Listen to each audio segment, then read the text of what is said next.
Senador, essa semana duas entrevistas foram canceladas por causa de atestados médicos. Qual vai ser a posição da CPMI para evitar que isso continue a acontecer? Olha, o papel da CPI é votar as convocações ou os convites e, a partir dessas votações, estabelecer um cronograma para que esses depoentes tenham oportunidade de nos ajudar, né, a esclarecer o que de fato ocorreu no âmbito do INSS. Eu acredito que, em muitos casos, principalmente aqueles que têm culpa no cartório, que têm dificuldade de se explicar, eles vão buscar alternativas para não estarem aqui na CPMI, ou através de habeas corpus junto ao judiciário, ou através de atestados. E o papel da CPMI é continuar tentando trazer aqueles que, de fato, podem nos ajudar nas investigações. O número de sigilos quebrados, depoimentos que já foram colhidos aqui, né, as ligações que foram feitas e o próprio resultado da CPMI, né, com as investigações em curso, com as prisões já efetuadas, né, com os recursos que foram tomados, né, pelo governo, pelo judiciário, mas principalmente com a cessação, com o fim em definitivo desses descontos associativos, né, e a devolução aos prejudicados, já mostra que essa CPMI ela é exitosa, ela é vitoriosa.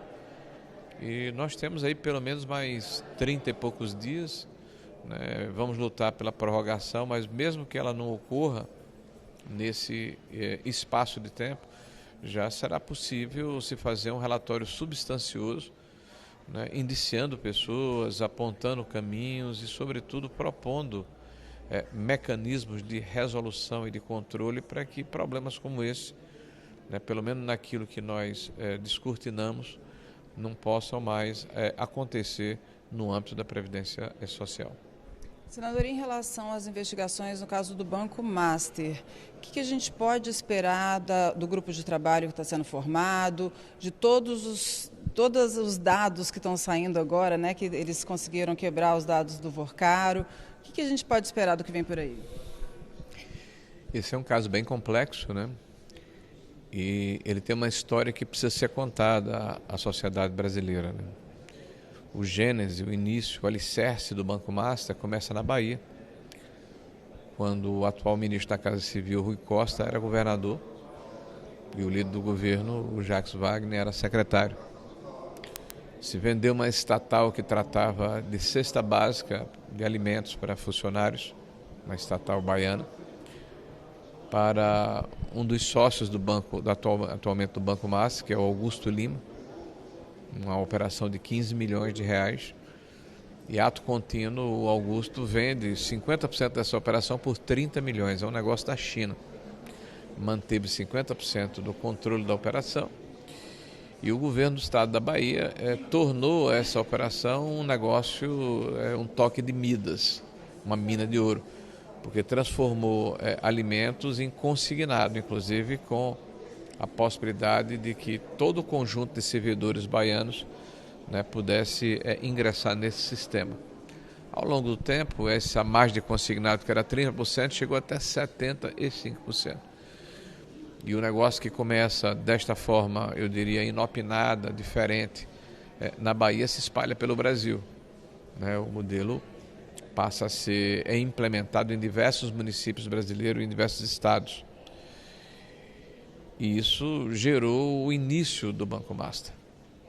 E essa amizade, essa admiração mútua era tão sólida que, algum tempo depois, por um pedido do PT da Bahia, um ministro medíocre que quebrou o Brasil, alguém que não tem nenhuma capacidade de gerir finanças públicas, basta ver o que ocorreu em 14 e 15, a maior recessão da história do Brasil.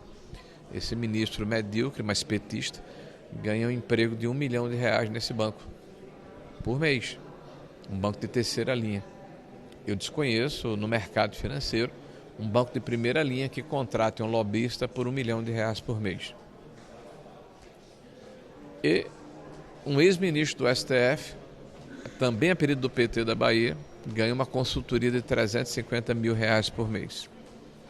Mais adiante, nós flagramos o presidente da República, o senhor Lula, reunido com o diretor de políticas monetárias do Banco Central, ou seja, uma área que não tem nenhuma afinidade com a ação dos bancos, né, que trata justamente da questão de juros, de câmbio, de inflação.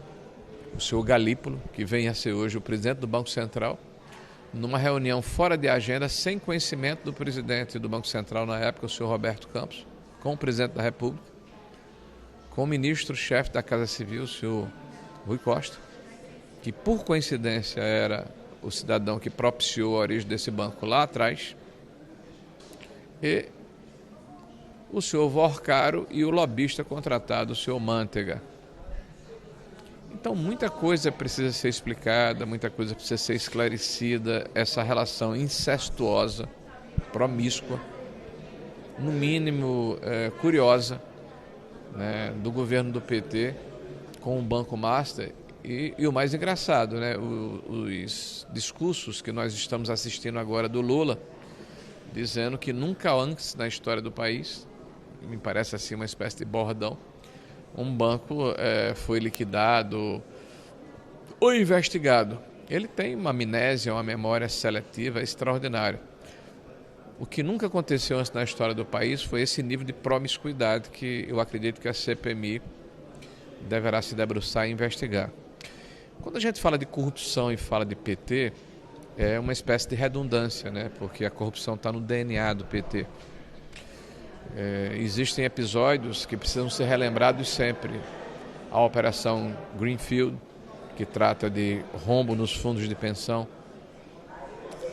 O Petrolão, que transformou a Petrobras na empresa mais endividada do país e que resultou em dezenas de delações e de devolução de bilhões de reais fruto da corrupção e do aparelhamento da máquina pública.